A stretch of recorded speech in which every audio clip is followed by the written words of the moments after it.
What's your that could have been me story? Back in 2012 I was leaving a gas station on my way to school and let a truck go ahead of me. He was in front of me at a stoplight, and when it was our turn to cross the intersection, an SUV ran the red light going about 45. The truck was totaled and the guy was knocked out and bleeding from his head. I drive a small car and it scared me to think that if he had it that bad, I could have been a million times worse. He's actually still fighting the FCA that ran the light because he swears he didn't run the light.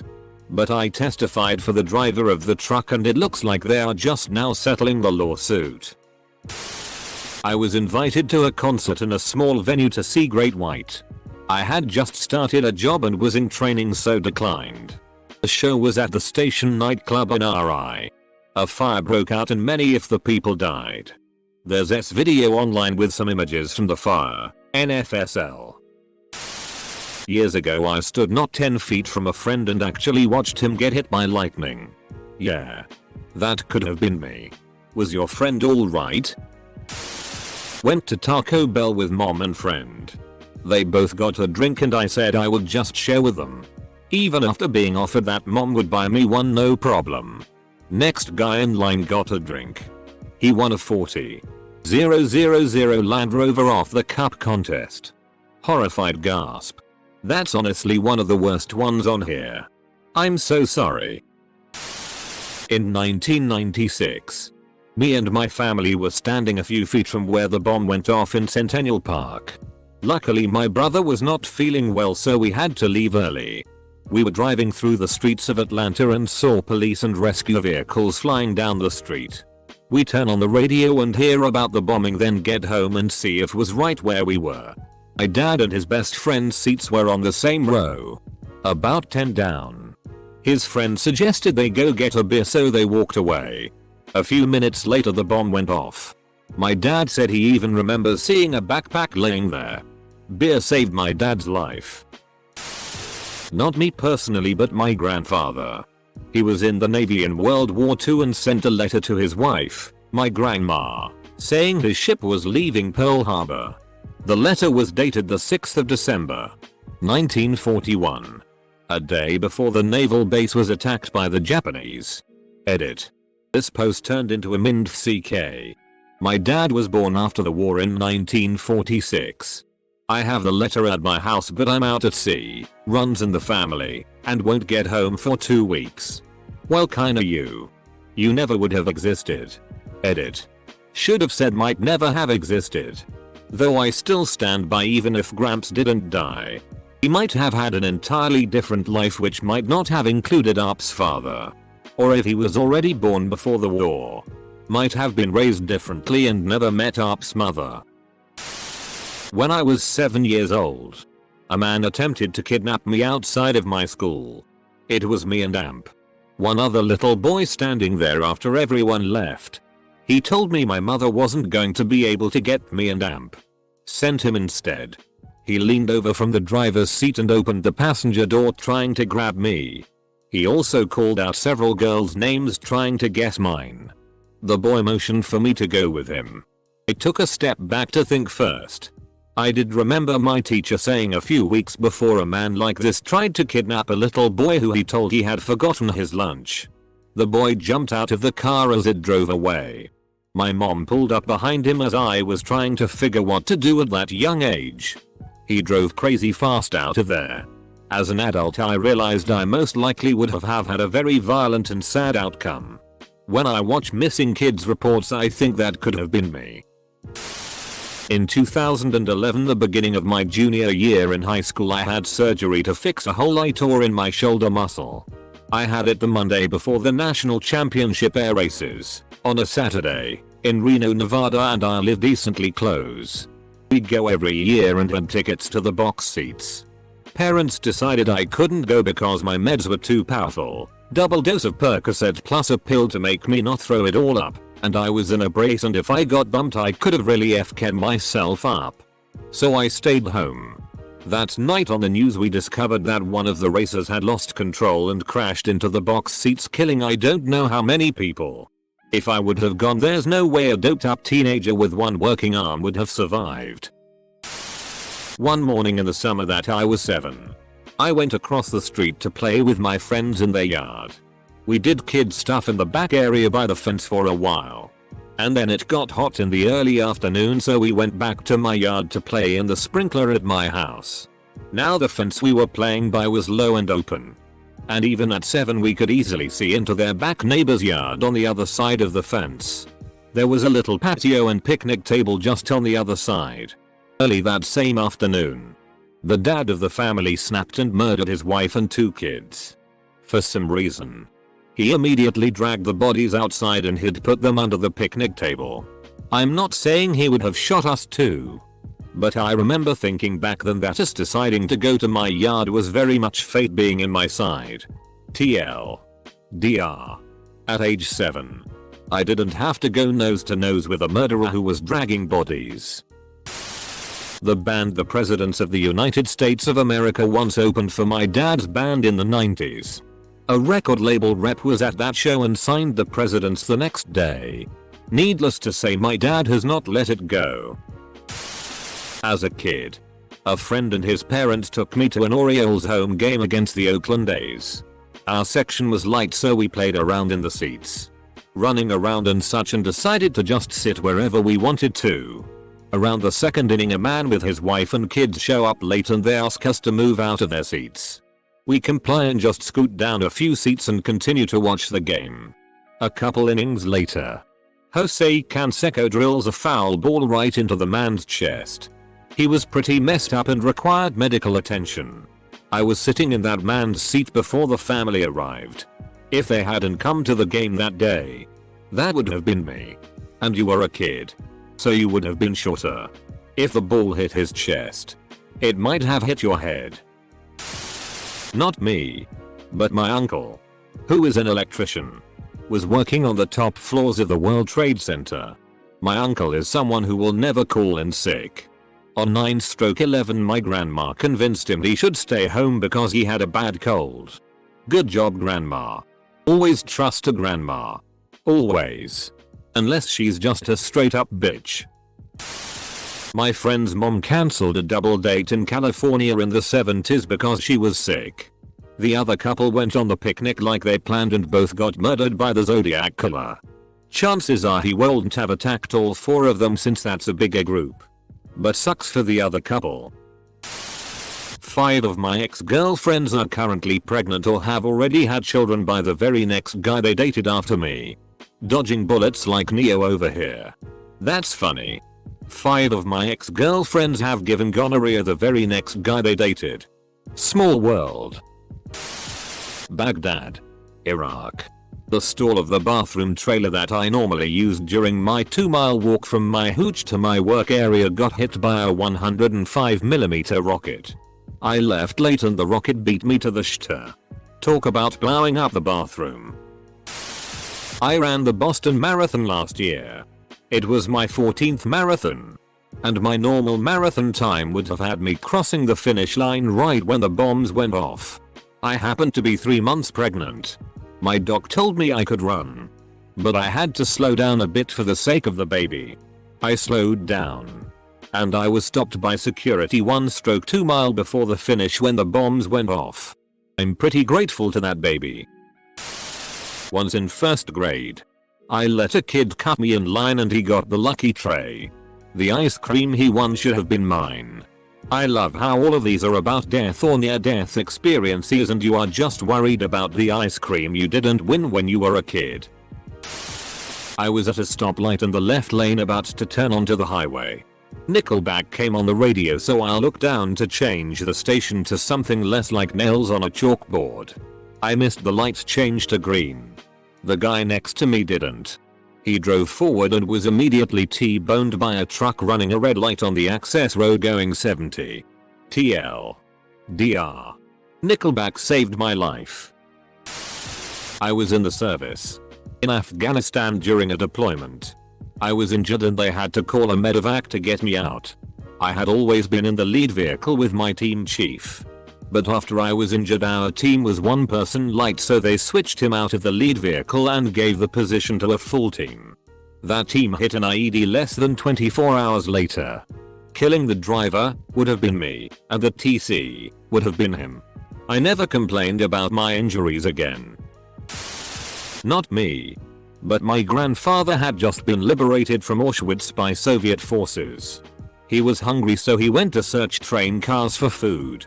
Inside, he found a Nazi in hiding whom put his Luger to my grandfather's head the moment he opened the doors. Grandpa looked him in the eye and spoke in German. "It's not worth it." He lived to be 90 and passed away 20 days ago. Rest in peace, Abe. On the 11th of March, 2011, I was traveling by local train from Tokyo to Niigata. I was set for a homestay program on Sado Island. I got to the pier around 2 and had lunch and waited for my boat. Then, the quake. It shook the building for half an hour and an amazing number of aftershocks after that. Some of those trains I had been riding on to get there swallowed up. Disappeared. I had to take the bullet train to get back a few days later. And I was only lucky to get the ticket. Not me, but my mom. She can hardly tell the story without crying. One day she was shopping at a Texas mall. A man approached her asking about modeling and if she would mind doing a photo shoot. Now, mom was a knockout in the 70s 80s, but she has one snaggle tooth. This doesn't take away from anything. But her head told her that no one would want to take pictures of a girl with imperfect teeth. The guy kept pressuring her and eventually got slightly aggressive and started to follow her out to the parking lot. Mom grabbed a guy nearby and had him walk her to her vehicle. She later found out the guy was Ted Bundy. One of the last days of the school year. Everyone skipping out early. A buddy asks me if I want to go to the beach. He's picking up Antha friend's jet ski trailer and then heading out on the water. For some reason I said no. No particular reason. I guess I just didn't feel like going. He ends up going by himself. By the time I walked from school back home, there's a message from another friend saying that friend number 1 was killed in a head-on collision on his way to pick up jet ski. Even crazier was the car he collided with was a client of one of his parents who was an attorney. He actually got out of the car, walked towards the other car to see if they were okay, but dropped dead before he made it all the way to them. Oh, this was a while back. I was at my local library for the unveiling of the new Captain Underpants book. They had activities there for the kids and I found myself thrust into a circle of kids sitting down. We were supposed to pass around this diaper until the music stopped. Whoever had the diaper last would have to open the diaper. So the diaper went around and as soon as I had it in my hands, the music stopped. I didn't want to open it fearing whatever was inside, so I quickly handed it to some curly haired kid next to me. He opened it and inside was a whoopee cushion. I gave up possibly the coolest thing my elementary self could possibly have come in contact with. It haunts me in vivid memory to this day. Could have been me. Was backpacking New Zealand when the earthquake hit Christchurch in 2010. Not me, but a woman I babysat was in Louisiana on the day Hurricane Katrina hit. She was offered 2 flight options. One left early but had 10-minute layover, so she'd be running to her next gate. The other left 2 hours later and had a 45-minute layover. She picked the one that left early and it turned out to be the last plane out of that airport. The rest were cancelled and everyone was stranded. Not sure what happened to them. A woman you babysat? Not my story, but my uncle sold his Apple stock to pay rent and buy beer like 6 months before it skyrocketed. When I worked at Sun, lots of people were laid off in the early 2000s. I was fortunate to not be laid off. Of course, a good chunk of these people worked at such companies like Google and VMware in the early 2000s. Yeah. A few multi-millionaires later, I realized I wasn't so fortunate. Heck, it still happens quite a bit. About 4 years ago, a couple co-workers left for a company with a stupid name. But come on. It's not like a company called Splunk could ever be successful. Definitely buying Bitcoin. I could have been bathing in my money right now. If I'd bought when I first heard about it. The first recorded Bitcoin transaction was someone paying $10 000 Bitcoin for the delivery of 2 Papa John's pizzas. That's some expensive pizza. This one time, when I lived in Chicago, I had plans to meet my then boyfriend for tacos. I was heading up the stairs to the train platform when the train was boarding passengers. The conductor saw me and waited. I later found out that a few minutes later, a man armed with a sawed-off shotgun robbed people on the platform.